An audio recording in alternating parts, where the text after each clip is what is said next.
The reason why I've asked you on today is because Eric, um, the majority owner at Liger Partners, asked me about.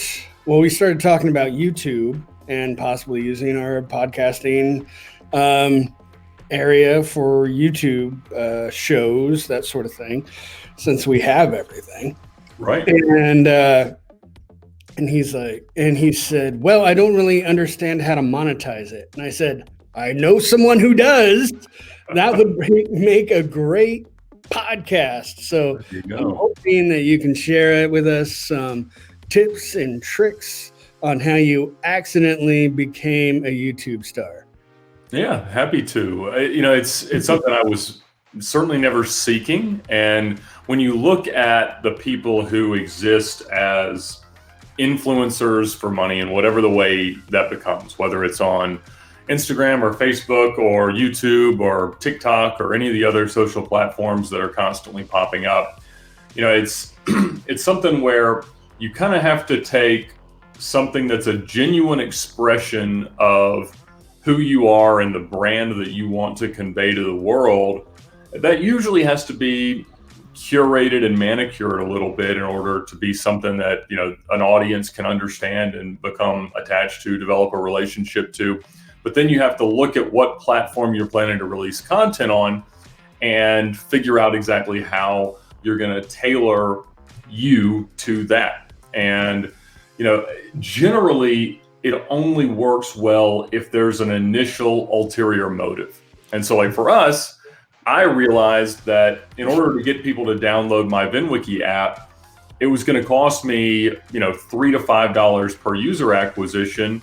And for my burgeoning tech startup, that was money I simply didn't have. I couldn't go out and spend $250,000, $500,000 to acquire our first 100,000 users. And so we had to kind of get scrappy, as most small businesses have to, and taking to social media was certainly the answer. And so we had tried targeted Facebook ads. We had tried Instagram posts with me and my car-loving friends sharing things, and nothing really translated, mostly because nothing scaled. And so we hadn't found the way that we could sort of capture a social media audience to the extent that they would become brand ambassadors for us, or at least enjoy our content enough to explore deep enough into who the brand is to download the app and try to use it. And so after about a year of trying everything else and gaining about 5,000 app users, we started the YouTube channel, and that's where the other 365,000 have come from. And so obviously that is what works. And fortunately, after a few months of producing content, we achieved something that a tech startup, never dreams about, is a negative cost of user acquisition. Our marketing is what makes money. So when we market, when we make YouTube videos, we make some money and we get new users to an app that is still not monetized. But it gave me so much more runway to let the app grow, to let the app live, and to let people understand what it is, and to help me understand how they want to use it.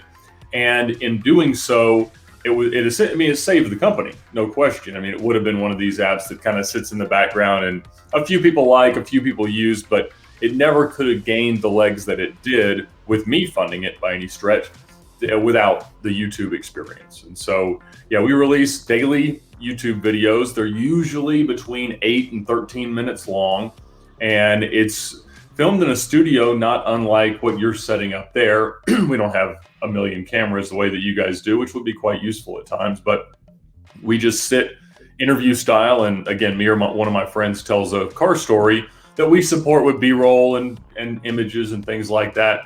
But it's one of these things that it's not the highest production quality in the world. It's not something that you're going to submit to a film festival, but at the same time, there is enough quality there. It is repeatable, and it's an accurate representation of the type of content that would belong in our app.